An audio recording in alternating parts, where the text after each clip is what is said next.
Hi, welcome back. So we're going to take a look today at commandment number 5. Commandment number 5 is probably one that you've heard of, as in if your parents ever said to you, hey, show some respect to your mom and dad. That's commandment number 5, which says directly from the book of Exodus, honor your father and mother, that your days may be long upon the land which the Lord your God gives to you. Do you notice anything about that commandment? Do you notice that it's set up as a bargain? That if we honor our parents, that we're promised by God a long life? And kind of by implication that if we don't honor our parents, there will be a significant punishment for that behavior. So we can see already at the beginning that commandment number 5, honoring our parents, has a different status than some of the other commandments we've talked about so far. So what does it mean to honor our parents?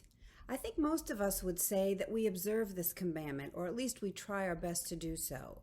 But as we know, Judaism likes to get very specific. So I'm going to share with you some of the things that our tradition says represent this mitzvah of honoring our parents.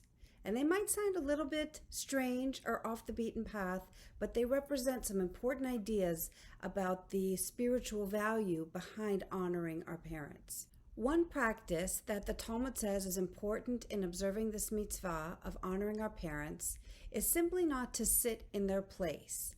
Meaning that if your mom or dad has a set place at the table or a favorite spot on the couch, we don't take that place even if they're not there.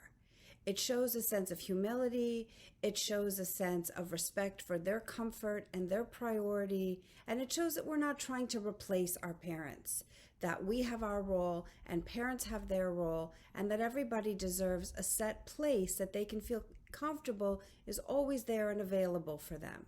A second way the Talmud says we are to honor our parents is by not contradicting our parents in public.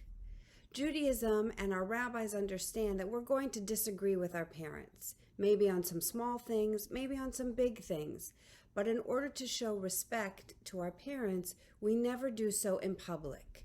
In public, we allow our parents to have their opinions, to express their beliefs, and not to contradict them or to argue with them in public.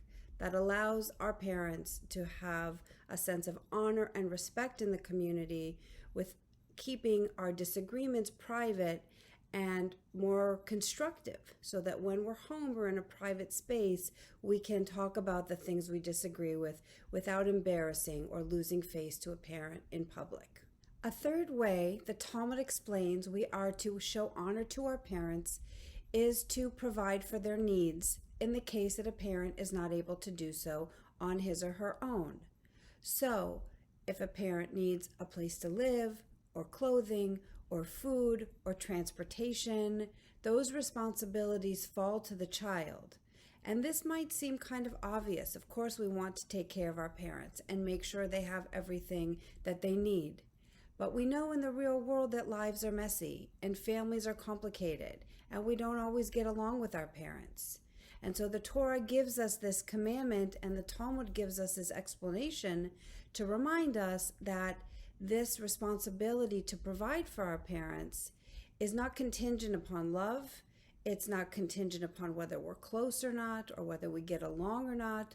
With the very few exceptions of abuse, God forbid, or some very damaging relationships, children have the responsibility to provide for their parents as a show of respect and honor to their parents, even if the relationship is not perfect. Lastly, I want to share with you a story from the Talmud about a father and a son. The son's name is Dama ben Natima, and Dama was the owner of some very precious jewels. And one day, the story goes, a buyer came to buy these very precious jewels from Dama, and they were worth 600,000 dinars, and that was a lot of money in Dama's time. So Dama was so excited. He had this buyer and this offer for 600,000 dinars, and he went to collect the jewels to bring to the buyer, and lo and behold, his father was asleep on the case that held the jewels. And so Dama had a dilemma. Does he disturb his father to sell the jewels and make this big profit? or does he let his father sleep? And you can probably imagine what the Talmud says. The Talmud praises Dama tremendously for not disturbing his father's sleep, for bypassing this profit, for bypassing this financial benefit in order to show respect to his father's comfort. Now, we might think Dama's a little bit crazy, and maybe his father would have been very disappointed to know that Dama passed up this business opportunity. He would have been glad to have been woken to make 600,000 dinars. But the Talmud here is trying to make a point that honoring our parents is not something we do just when it's convenient, just when we feel like it, just when it's easy. It's an obligation that we have that goes all the way back to the Torah. And I actually like to picture the 10 Commandments, the tablets themselves. Do you know where that 5th commandment sits? If we were to picture those tablets, commandment number 5 sits right at the bottom of the first tablet. It's really the connector, the bridge between the first 4 commandments that have to do with God and the last 5 commandments that have to do with how we treat human beings. So in a spiritual way, this commandment of how we treat our parents also reflects our relationship with God.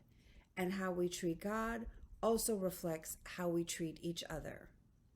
So this week, as we go into our week together, if we're blessed to have our parents, let's keep these lessons in mind about how we can show honor specifically to our parents.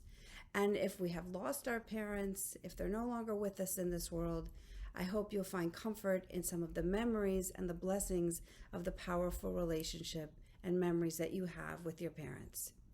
Thanks so much for watching. Have a beautiful day.